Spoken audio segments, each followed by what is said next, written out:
Let me welcome you to the last webinar of the series on space COE codes. This time it's RAMSES, the code for structure formation in the universe. Today, the tutors will address the researchers that are working in the field of fluid dynamics, as well as astrophysicists interested in structure formation in general. They will first present the main features of the RAMSES code, as well as its current scalability, and also highlight the science that then can be done using RAMSES, using tier 0 resources. And last, we will also discuss the work plan to improve the performance of the code. The tutors today are Benoit Commerson and Tine Coleman, who are researchers at the Centre de Recherche Astrophysique de Lyon.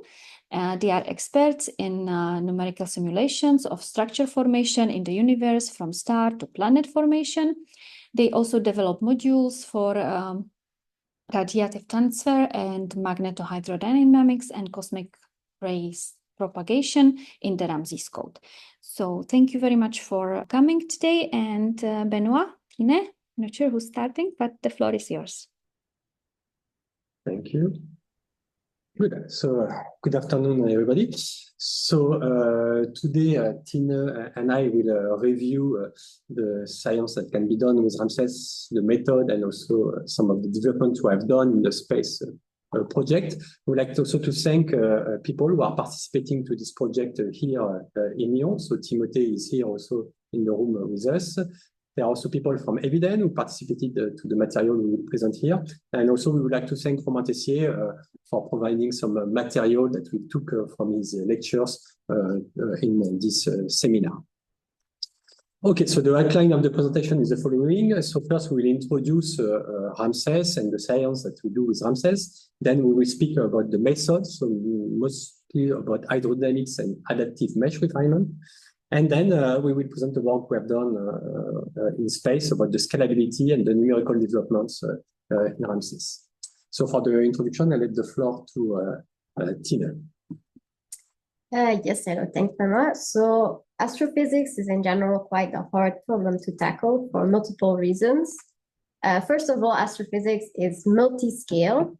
So to illustrate here, I show a picture of the night sky in the southern hemisphere, where you can see the Milky Way as this diagonal band. And the Milky Way is not an isolated galaxy, but it has a lot of satellites. For example, what we see here is the Large Magellanic Cloud. So we zoom in a bit further, we can see that this is an irregular galaxy. And then with powerful space telescopes, we can zoom in even further on really small regions in this particular galaxy. And here I zoomed in on 30 Doradus, an active star forming region, and we can see that here an individual star cluster has formed in this complex molecular cloud. So to understand and to study the evolution and the formation of a system such as the Large Magellanic Cloud, we need to take into account the larger scale, so the interaction with Milky Way and other satellite galaxies, as well as smaller scales, the star formation that goes on inside this galaxy. Then the second of all is that astrophysics is also multi-component. So here in the middle, I show the same image of the Large Magellanic Cloud. And in the visible light, we can see its stellar population, and in particular here, this very prominent stellar bar.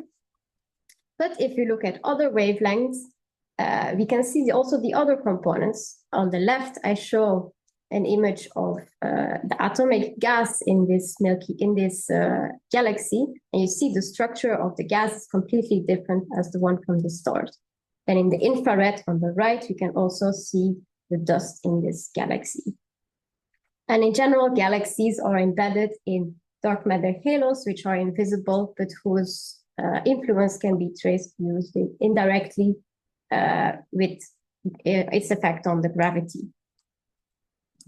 Then lastly, astrophysics is also multi-physics. So here I show a different galaxy as an example, and also different images in different wavelengths to illustrate all the different kinds of physics we can have going on in such an astrophysical system. So this is a non-exhaustive list. So this galaxy in particular is interacting with a small satellite galaxy, which you can see here. And this dynamic interaction causes complex structures to appear, such as tidal arms, and it might even be the source of this grand design spiral pattern. Then astrophysical objects are also threaded by magnetic fields. You can see in the second image here where we overplotted the streamlines of the magnetic field onto an optical image. Then, of course, you have radiation, particularly the UV radiation from young massive stars has a significant impact on the evolution of such a galaxy. And then lastly, for example, we also have to deal with turbulence, which can generate a very complex network of filaments and a lot of structure in the interstellar medium in these galaxies. And so you can see this clearly in infrared images. So to deal with this kind of complex problems, we need a code with a lot of physics that's able to handle this multi-scale type of problems. And so such a code is RAMSES. So it's a grid-based astrophysics code. The principal developer is Romain Tessier, who's now at Princeton University. And the original paper is published in 2002. And you can see here the evolution of the number of citations of this original paper, illustrating that we have indeed a large active community which uses RAMSES in their daily research. So the 22 years of community developed has led to a lot of physics being included in the code. So of course we have gravity, which can be included as self-gravity, dark matter, or some user-defined potential. Then we have also particle systems. So particles can be used to represent dark matter, stars, tracer particles, black holes, you name it. And these particles, we can attach subgrid models to them, for example, to emit stellar feedback back into the medium. And then, of course, we follow the evolution of the gas, the radiation, and the magnetic fields using hydrodynamic solvers. So the code is available here publicly at our GitHub repository under the RAMSES organization. So RAMSES is a very versatile code with a lot of different astrophysical applications which can be tackled, ranging all the way from cosmology. So here on the left, you see this example of a large cosmological box. So this really presents a large piece of the entire universe, where you can see the cosmic web and all the structure formation going inside. So here we're at scales of megaparsec. And on the other hand, we can also simulate individual stars and their interior. So here you see a simulation of such a protostar where we resolve what's going on inside the star itself. And so here our computational domain is more of the order of 1 stellar radius, which is like 14 orders of magnitude smaller in space than this cosmological box. So here I show an example of a state-of-the-art simulation with RAMSES, which really makes use of this multi-physics approach we have in the code. So this is a simulation of the cosmic web, where we follow the formation of a cluster of galaxies that are formed inside this network of filaments. And you see, once these galaxies have formed, they will start forming stars, and these newborn stars, they emit ionizing radiation, ionizing the medium around them. So the radiation here is shown in red and yellow. So this was a trace allocation that was run on joules with 105 million core hours. Then one of the key features of RAMSES is its adaptive mesh refinement. So here I illustrate this with 2 examples from slightly different applications. So on the left, we have the Frick simulation, which studies the formation of individual stellar cores, starting all the way from this kind of 100 few hundred parsec-sized piece of a galaxy. So you can see the disk here in the middle. And then if we zoom in all the way, we can see the formation of these individual star-forming cores. And we can do some statistics with this. On the right hand, we have a different example. So it's a cosmological simulation where you can see here that the surrounding cosmic web here is only coarsely refined. And then we are interested in this area in the middle, which is more aggressively refined. And then we can follow here the evolution of these kind of large halos in which then individual galaxies will form, you can see here. So this is the New Horizons simulation. Here I show a video of another state-of-the-art simulation that was run recently, also on a praise allocation. So here you see when the image is zoomed out, star forming cloud, and then we zoom in on individual protoplanetary disks that are formed within this cloud. And using this large-scale allocations, we can really study the population and the statistics of these kind of objects. Oops. So now I will pass the word back to Benoit, who will give some overview of the methods.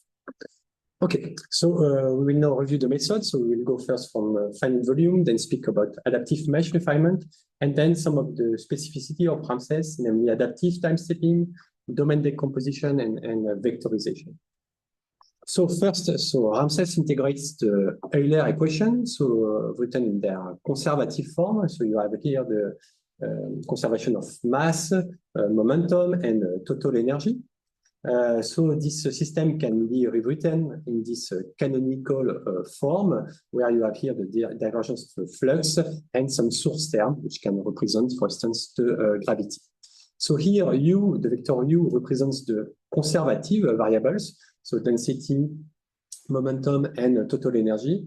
And to these conservative variables, they are the primitive variables which are associated, so namely the density, the velocity, and the pressure. And in RAMSES, we always jump from one type of variable to the other, depending on the place in the code and the equation that we want to integrate. So to integrate this system of equation, RAMSES uses operator splitting. So first there is the conservative update here in blue, and then the source term are integrated after the conservative update. So to do that, RAMSES uses a finite volume approach. So it's similar to what is used, for instance, in Pluto. So you integrate this equation over volume, and then you end up by looking at the variation of the quantity U in a given volume, and which corresponds to the sum of the flux which cross the surface of the computational volume. So what we forgot to say is that in RAMSES, we only consider Cartesian coordinates and cubic volume. So which means that cells or computational volumes are cubes.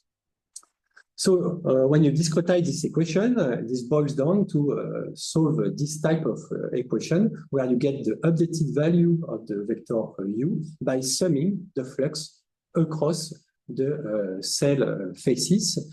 So for that, we have to solve a Riemann problem at cell interfaces. So to do that, RAMSES uses a second order predictor corrector scheme, so the muscle scheme. And this scheme is also unsplit, which means that all the three directions in 3D are treated at once. So we don't do alternative solve depending on the directions. So then about adaptive mesh refinement. So in order to refine the grid in the region of interest, so RAMSES uses refinement which is based on a cell-by-cell basis, meaning that if a cell is flagged for refinement, it is refined, but we don't refine a bunch of cells, so like a patch-based refinement strategy. So in RAMSES, there are different refinement criteria which are implemented. So the most obvious one is the one based on the hydro variables gradients. Like for instance here in this SOD tube shock test, where you have here the density profile, and you see here in dotted line the IMR level, and the refinement is triggered according to the gradient of the density. So in the sharp density gradients, so like here in the contact discontinuity or in the shock, you see that we trigger a refinement up to a level of 10, which corresponds to effective resolution of 1024 cell. And you see that then we can resolve the shock with only one cell. There are also refinement criteria based on the mass to have a quasi-Lagrangian approach. So here you have an example of a dark matter density map in cosmological simulation. And you see here that in the bright spot where the mass is the most concentrated, so the density is the highest, we have a high resolution, so in the grid. And finally, we can also base the refinement on some instability criterion, like for instance, the Jeans instability for gravitational collapse.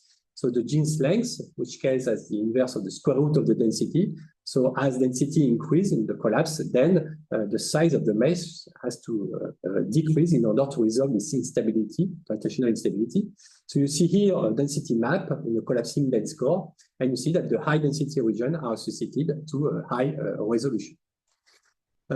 Also in RAMSES, you see here that we have only one level of refinement, a jump of one level between two adjacent cells. So this is a rule in RAMSES. We do not allow jumps of more than one level between two adjacent cells. So meaning that if this cell is flagged for refinement, then this cell will be automatically refined. To handle this IMR structure, RAMSES uses a fully threaded tree. So it is a knocked tree. So the base element of this tree is the oct. So the oct is an element composed of 8 cells in 3 dimensions, or 4 cells in 2 dimensions, or 2 cells in 1 dimension. So I have here an example of the structure where you have 3 levels of refinement. And each of the oct knows about what is his parent cell, and also what are the neighboring parent cell. So this is useful in order to check for the neighbors and then compute, for instance, the hydrofluxes. Then this cell, so if it is refined, it knows about its children oct or children cell, so 2 to the n-dim power number of cells.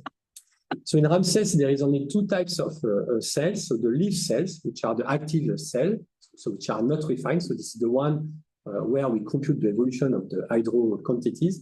And there are the split cells, which are in fact nodes in the tree. Then one nice feature of RAMSES is that each of the IMR level can evolve with its own time step. So in RAMSES, the fine levels are updated first, and then we update the coarse level. So by doing that, we can update fine level twice, while the coarser level is only updated once. So if you do that, so you can see that then the finest level is updated much less often than the coarsest level. So this saves a lot of computational time, and then you can concentrate the computation in the finest level. So how does it work in practice? So you have here an example where you have a coarse to fine or fine to coarse interface. So we want to compute the evolution of this cell. So we need to compute the fluxes here in green. So for that, the neighboring coarser cell is virtually refined, and then the hydro variables are interpolated in this virtual cell, and then we can compute the flux with the Riemann solver between these 2 cells. Okay, so we can do this twice for 2 time steps. So we compute 2 small flux here and here, and then we can apply these small fluxes to the evolution of the coarser cell. Okay, so this ensures energy or mass conservation. And in RAMSES, only the flux on the left is computed for a cell. So meaning that when we compute the left flux of this cell, we automatically update this cell by applying the left flux here as the right flux for this cell. So meaning that when we are in this configuration, we want to solve the coarser level, we will never consider the coarse to fine interface because it has been already accounted for when the fine level has been computed. Then about parallelization, so we forgot to say that RAMSES is a Fortran code, and it is parallelized using the MPI language. It's important to say that RAMSES is standalone, meaning that if you do a Git clone and you have a Fortran and an MPI compiler, then you can run RAMSES on your laptop. So for the domain decomposition, so each MPI process corresponds to one domain. And ordering is done following a Hilbert curve. So there are other ordering implemented in RAMSES, but most of the science production also is done with the Hilbert decomposition. So we have here an example where you have a domain which is decomposed into 3 MPI domains, so the red, the blue, and the green. And you see then the actual tree which is associated to each of the MPI domains. So you see that each of the domains, for instance, here the red, is surrounded by some ghost zone which corresponds to the local tree of the neighboring MPI domains. So it's necessary in order to handle the AMR structure. So you see that then each of the MPI domain has to take into account the structure of this neighboring MPI domain, and this causes some memory overhead when you go to a large domain of MPI domain, and when the surface of the different domain, so the ratio between the surface and the volume is small. The last thing, so RAMSES automatically comes with a basic vectorization implementation. So it consists of filling the cache before doing the computation. So for that, RAMSES uses this n-vector parameter, which represents the number of grids we want to assemble and send to the cache before doing a computation, like for instance, compute the hydrofluxes. So this n-vector highly depends on the architecture of the supercomputer you are running on, and also on the problem you want to solve. So for instance, in a problem where you have not so much variables, only 5 variables for the basic Euler equation, then you can have a quite large n-vector. But then if you do chemistry, relative transfer, this n-var number of n variable can increase up to 15 or 20, and then you cannot send as much cell to the cache to be updated. So the first thing you have to do on a given cluster is to run some tests with different n-vector and see the execution time. So you have here an example for a set of tests, and you see that the execution time depends quite strongly on the value of n-vector with an optimum of 8 for n-vector. And you see that if you have here a large n-vector, you might think that the vectorization is higher, but it's much lower, so like a factor 2. So all this is a trade-off, so depending on your problem and the computer you are running on. Okay, so now we switch to the HPC performances and development, and Tine will take the presentation. Yes, so here I show some examples of scaling tests we've been doing on the Euro HPC systems. On the right, you can see the strong scaling, which is generally quite good for RAMSES. So you can see it scales very well up to 10,000 of individual cores, if your problem is large enough, of course. We also see that we have a very good weak scaling with efficiencies of typically more than 80%, going up to also 10,000 of cores. Then to increase this performance even further, we have now 2 different development strategies, one which focuses on CPU and another which focuses on GPUs, which is a bit more complex, and we'll talk about it in a minute. So first, why do we want to optimize RAMSES for CPUs, even though most computing centers are starting to focus on GPUs to gain more acceleration? So RAMSES is currently a state-of-the-art code with already a lot of physics implemented. And so we want to make sure the community stays competitive on the next generation of scalar partitions. So what we want to do here is mainly port the code to the new systems and try to improve the scaling so we can run on more and more cores. So one of these developments we've been doing in the context of space is to add a hybrid parallelization where we add OpenMP next to the already MPI implementation. So we want to use shared memory parallelism inside nodes. So this should reduce the number of MPI domains and so decrease the amount of communication, the amount of communication needed, and also reduces this memory imprint of the ghost zones that we talked about earlier, right? You need to store these kind of ghost zones to have the boundaries of the neighboring MPI domains. So this should result in overall in less time spent on communicating. And our first test indeed show this. So here we have a comparison between a full MPI run, so where we have 256 MPI processes compared to a hybrid run where we have only 32 MPI processes with H and OpenMP threads each. And so we see here that indeed the overall execution time is lower, so our performance is better if we use the hybrid approach because you spend less time in dealing with these ghost zones and so communicating between MPI processes. The nice thing is that this also improves the scalability. So here we have a scaling test up to 128 nodes. So this is work also done in collaboration with the people from Eviden, by the way.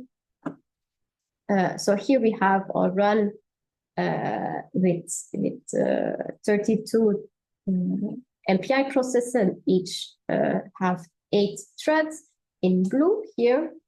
And so you see that the scaling is much better compared to the MPI only run. And so it's almost, it's very close to the perfect scaling.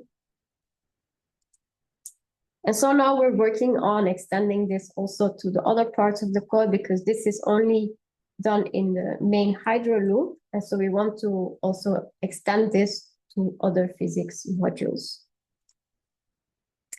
Then a little bit about our GPU plan.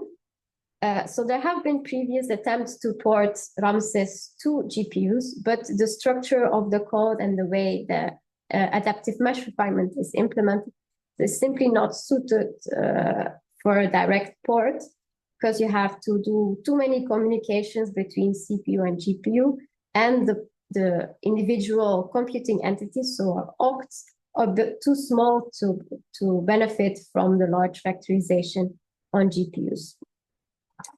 So instead, what we want to do now is to combine RAMSES with the Shamrock code. So this is a new code released this year at our institute at Kral, which is specifically developed with GPUs in mind. And this framework works with both smoothed particle hydrodynamics and grid-based codes. So the idea is now to port the hydrodynamics and particle solvers of RAMSES to this Shamrock framework.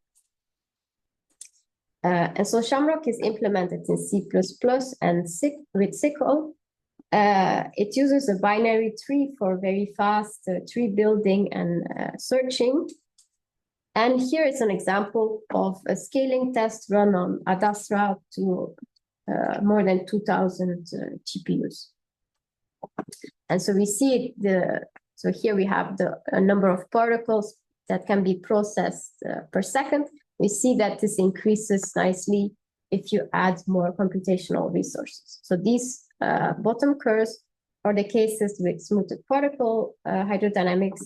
And this one is for using a grid-based approach. And you see the grid-based approach performs even better because you have less neighbors in your tree, so your search in the tree is much faster. Shamrock will be soon made publicly available. So the code paper is currently under review, and once that is accepted, it will be made public. And then you can find it here on this GitHub page. So we're now, at the moment, we're currently working on importing the Hydro solver into Shamrock. Okay. So as a summary, so we have seen that RAMSES is a community code that is widely used to study structure, formation, and evolution so in the universe. So you can find the public repository at this address. So in the space project, so we are currently working on this hybrid parallelization of the RAMSES code, and we have seen already some promising results with the scalability of RAMSES. And for GPU, we are porting the RAMSES solver to the Shamrock framework. So the principal developer is here in the room next to me. So if you have questions after about Shamrock, you can ask us. So more generally, also, so in France, RAMSES has been recognized as a community code with a national service. So there is a lot of effort for the community of RAMSES also done in France, with in particular a school for beginners, which will be held next month. So here in Lyon. So during this school tutorials will be tested, and once the tutorial will be, let's say, validated after the school, there will be they will be put online under the RAMSES organization GitHub. So stay tuned. So if you want to get some tutorial on RAMSES, so you can visit also this website. And so we will stop here and take a question if you have. Thank you. So thank you very much for the talks. If anybody has a question, then it's the time. In the meantime, while you think about your questions, we will put into chat a very short survey about the tutorial, and especially there is a one place where we are asking about future trainings that you would like to hear from the Space COE, and it will help us tremendously if you just give us the 2 minutes to fill it in. And well, if there are no more questions, then thank you very much for the attendance, and thank you for the talks to our tutors, and we hope to see you at some other Space COE events, and have a nice rest of the afternoon. Thank you.